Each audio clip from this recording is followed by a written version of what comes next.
भारत में स्थित है एक ऐसा गांव जहां पर नहीं होती हनुमान जी की पूजा। क्या आप जानते हैं कि भारत में एक ऐसा गांव है जहां पर हनुमान जी की पूजा नहीं की जाती है? लेकिन ऐसा क्यों है, आइए इस लेख में जानते हैं।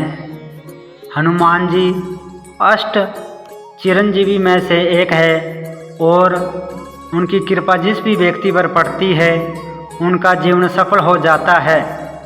हनुमान जी का मंदिर देश के समस्त स्थानों पर देखने को मिल जाता है और आखिर हो भी क्यों ना, क्योंकि उनके मात्र दर्शन से ही लोगों के कष्ट दूर हो जाते हैं। नासे रोग हरे सब पीरा, जपत निरंतर हनुमत बीरा। हनुमान चालीसा के इस पंक्ति का अर्थ है कि जो भी व्यक्ति हनुमान जी का नाम का स्मरण करता है उसके सभी रोगों का नाश हो जाता है और समस्त पीड़ा वो हर लेते हैं। लेकिन भारत में एक ऐसा स्थान है जहाँ पर ना ही हनुमान जी का कोई मंदिर है और ना ही वहाँ हनुमान जी की पूजा की जाती है। लेकिन ऐसा क्यों है, आइए इस लेख में विस्तार से जानते हैं। हनुमान जी की पूजा कहाँ नहीं की जाती?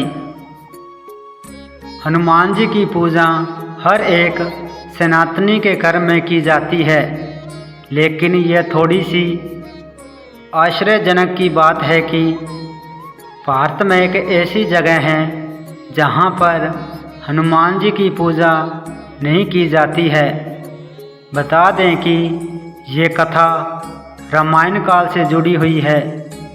पौराणिक मान्यता के अनुसार जब भगवान श्री राम जी माता सीता को वापस लाने के लिए लंका गए थे और रावण की सेना के साथ युद्ध की शुरुआत हो चुकी थी, जब मेघनाथ और लक्ष्मण जी का युद्ध चल रहा था, तो उस दौरान मेघनाथ ने लक्ष्मण जी को शक्ति बाण से मूर्छित कर दिया, जिसके बाद कहा जाता है कि वैद्य ने उन्हें कहा कि लक्ष्मण जी की प्राण केवल संजीवनी बूटी से बच सकती है और वो केवल हिमालय में ही मिलती है।